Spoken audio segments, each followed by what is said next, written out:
Bonjour, je suis Camille Bataillon, sexologue. Bienvenue sur la chaîne Mia.co, la première chaîne YouTube dédiée à la santé sexuelle féminine. Avant de commencer cette vidéo, assurez-vous de vous abonner et d'activer la cloche de notification pour ne rien louper.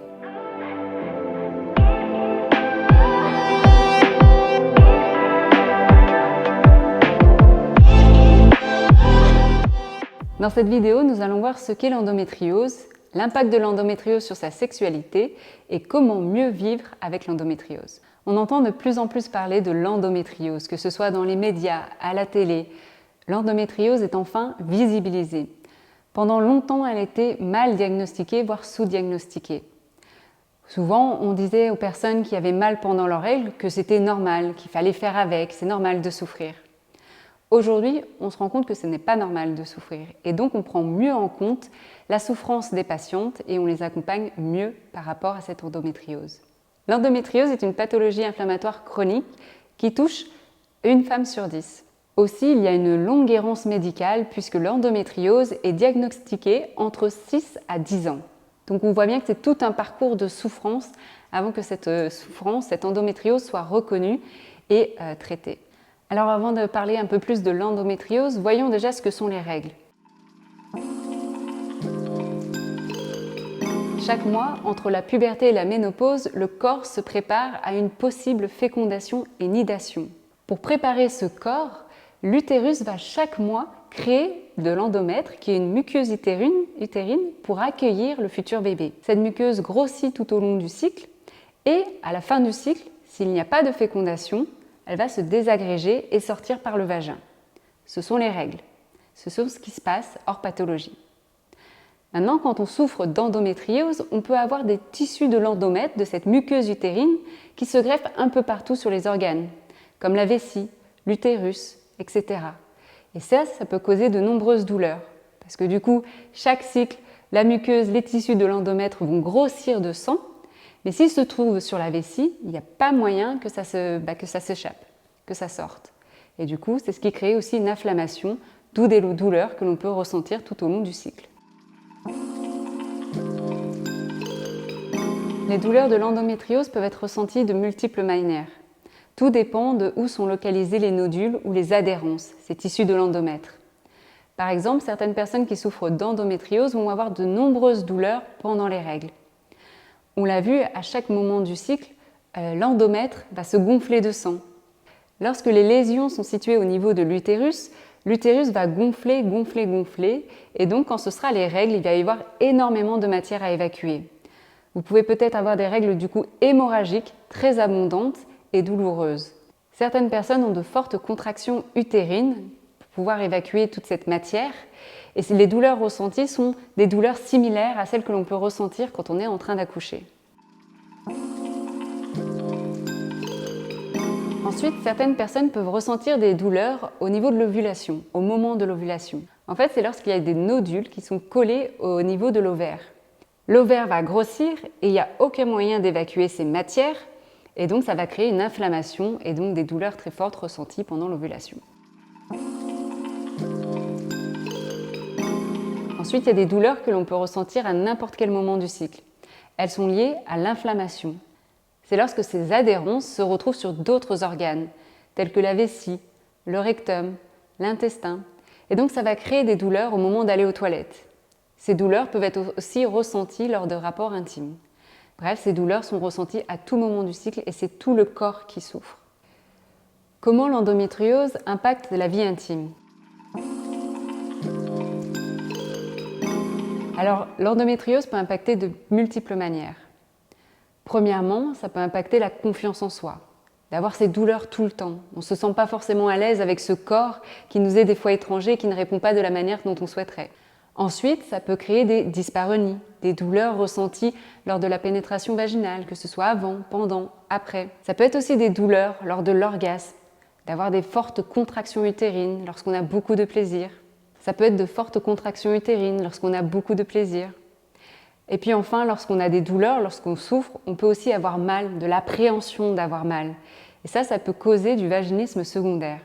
C'est pourquoi il est important de pouvoir être suivi assez rapidement pour éviter d'aller dans des douleurs encore plus profondes. D'ailleurs, les personnes qui souffrent d'endométriose, on voit souvent qu'elles ont des dyspareunies de type profonde. Ça va être des douleurs qu'elles vont ressentir vraiment au fond du vagin, ou aux ovaires ou à l'utérus. Si vous souhaitez continuer à avoir des rapports intimes et une vie sexuelle satisfaisante, c'est possible.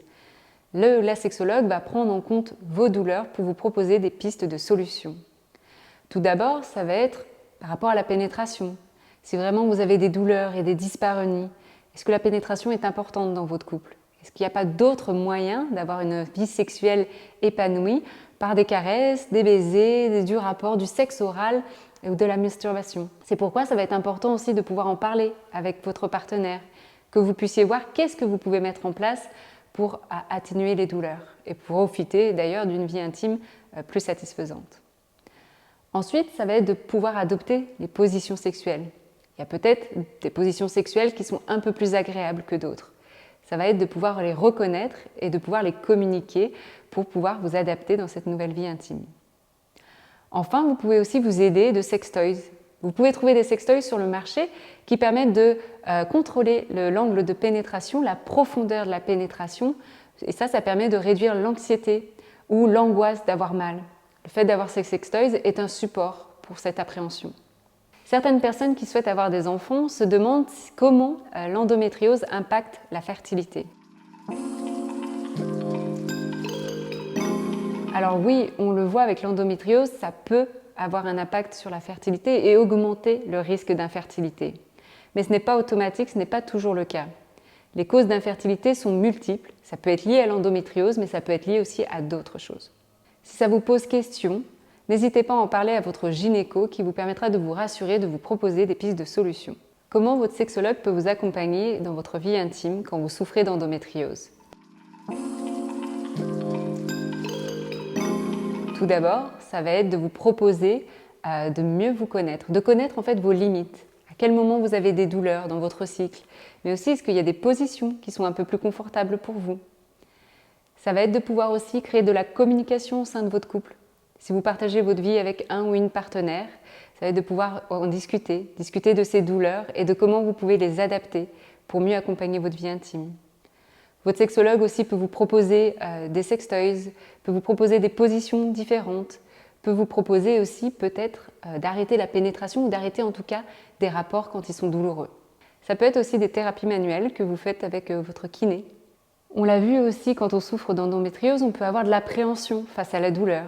Votre sexologue peut vous accompagner sur des stratégies d'évitement face à la douleur, avec un travail sur la relaxation aussi. Pouvoir visualiser des moments intimes plutôt agréables, pouvoir se détendre et vraiment respirer, et surtout pouvoir aller à son rythme. Bref, votre sexologue peut vous accompagner, répondre à vos besoins et vous suivre à votre rythme de A à Z. Même si on sait qu'aujourd'hui, à l'heure actuelle, l'endométriose ne se guérit pas, vous pouvez être accompagné pour mieux la vivre. Par exemple, ça va être de voir des professionnels de la santé pour travailler sur ce qui est l'hygiène de vie. Comment continuer à avoir un bon sommeil, comment garder une activité physique, comment aussi prendre soin de son alimentation pour éviter des aliments de type inflammatoire. Et puis si vous souhaitez prendre soin de votre vie intime, eh bien vous pouvez être accompagné avec des sexologues qui seront là pour vous guider vers ce cheminement.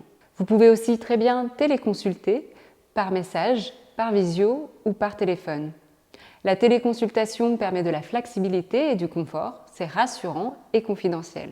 Merci pour votre écoute, j'espère que vous en avez appris un peu plus sur l'endométriose et que surtout ça vous a rassuré qu'il y a des pistes de solutions possibles pour mieux vivre sa sexualité avec l'endométriose. D'autres vidéos arrivent prochainement. Pour ne pas les louper, activez la cloche de notification et abonnez-vous à la chaîne YouTube Mia.co. En attendant, souvenez-vous qu'en matière de sexualité, c'est vous qui décidez des expériences que vous souhaitez vivre. Je vous souhaite un excellent chemin dans votre bien-être intime.